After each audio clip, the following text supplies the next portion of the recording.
Tuwing tag-init, usong-uso po ang makakating problema gaya ng kuto. Nako, totoo yan, Mommy Dims. Ang mas nakababahala pa, mabilis itong makahawa. Mga kapatid, panoorin natin to. Matagal na raw iniinda ni Ana, hindi niya tunay na pangalan ang makakating problema sa kanyang anit. Pag nagsusuhid po kasi ako, lagi na lang may lumalaglag na mga kuto. Lisa, simula din po kasi nung bata ako, meron na din po talaga ito kakabilad po sa araw. Tsaka sobrang kati po talaga, kaya pag suhid ko, sobrang dami din po talagang lumalaglag. Sa ngayon, tanging pagsusuyod lang ang nakikita solusyon ni Ana sa kanyang kuto. Tanong niya, paano ba mawawala ang makakating alaga niya sa kanyang ulo?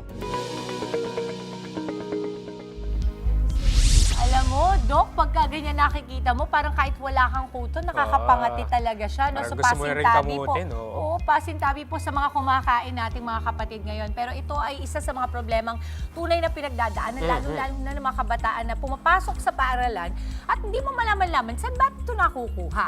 Dok, simulan na natin. Ano-ano ba yung mga sanhi ng pagkakaroon ng kuto? Ayan, so yung kuto, Mommy Dims, usong-uso yan ngayong summer. Oo, mainit Oo, kasi. kasi mainit. Gustong-gustong pamahayan ng kuto, yung mainit at moist na environment. So, perfect ang scalp dyan. So, yung mga sanhi ng pagkakaroon ng kuto, Mommy Dims, unang-una, direct contact sa taong may kuto.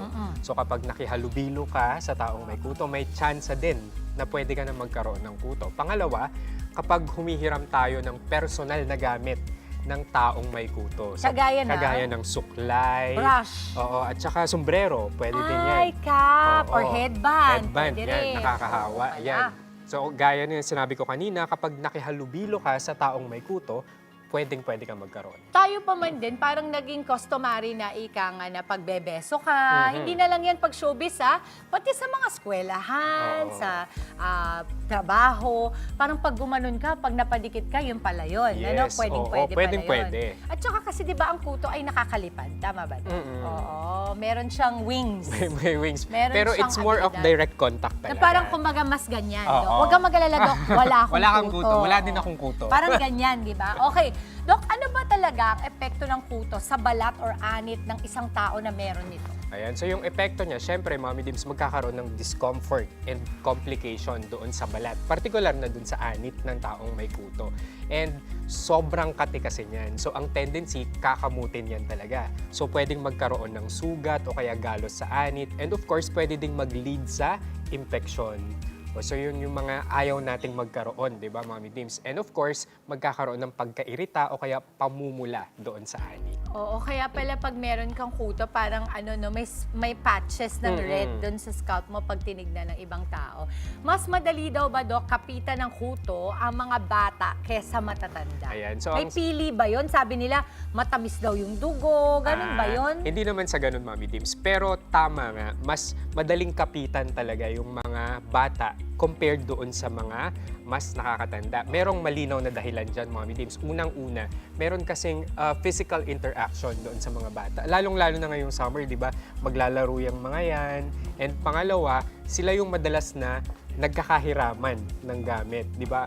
Kapag napansin mo, kapag nung bata tayo, kunwari, ay pahiram naman ako ng sombrero mo, pahiram naman ako ng suklay mo. So, ang tendency, malilipat yung kuto sa isang bata doon sa isa pang bata. Oo, kasi parang pag naglalaro sila, hindi pwedeng hindi sila nagyayakap pa, Yes. nagre-wrestling, Oo. no?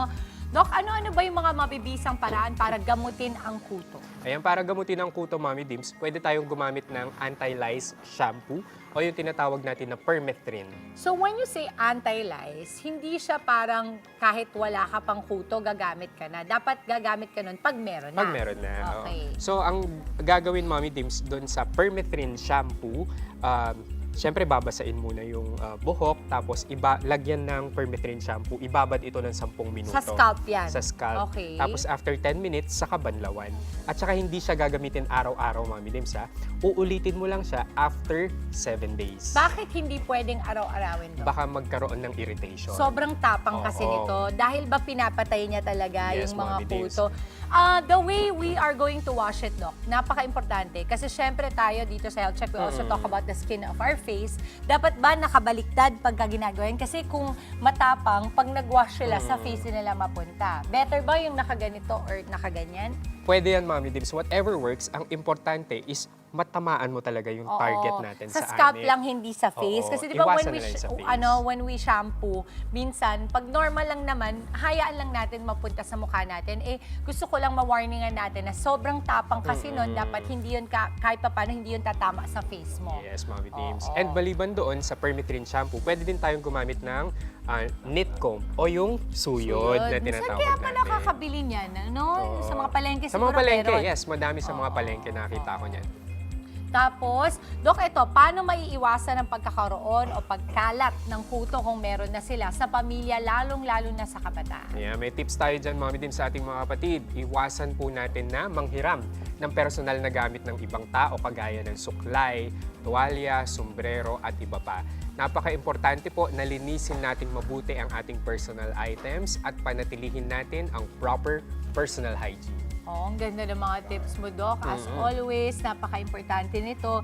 Kasi 'di ba, a lot of people dahil 'di ba ang lice talaga, ang kuto, it sucks the blood from the anit. Tama ba ako, Doc? Yes, So, yes. meron din 'yun indication or kumbaga parang effect sa atin, no, kung masyadong marami na. Tama, tama. Oo. Tsaka kapag may kuto ka din, wag mo nang ipahiram yung mga gamit mo. Oo, tama naman. Isipin Huwag mo ka lang nang yung ibang tao, mandamay. tama. Sarilin mo lang muna. So, at saka treated talaga. Oo. Okay. Doc, maraming salamat. Social media accounts and of course our clinic. Ayan, so social media, Instagram and TikTok, Doc Richard Gadiaza. Ang clinic po namin, Skin Soul, Advanced Dermatology and Medical Aesthetics. Meron po kami sa Fairview, sa Mandaluyong at saka sa Cubao. Ayun, maraming salamat to our ever-fresh at talaga namang tinilian sa Nako. Kapatid Day na si Dr. Richard Gadiaza. Mga kapatid, Dimples Romana po, maging maalam at may pakialam sa mga napapanahong issue at headlines. Mag-follow na po at subscribe na sa social media pages ng News 5.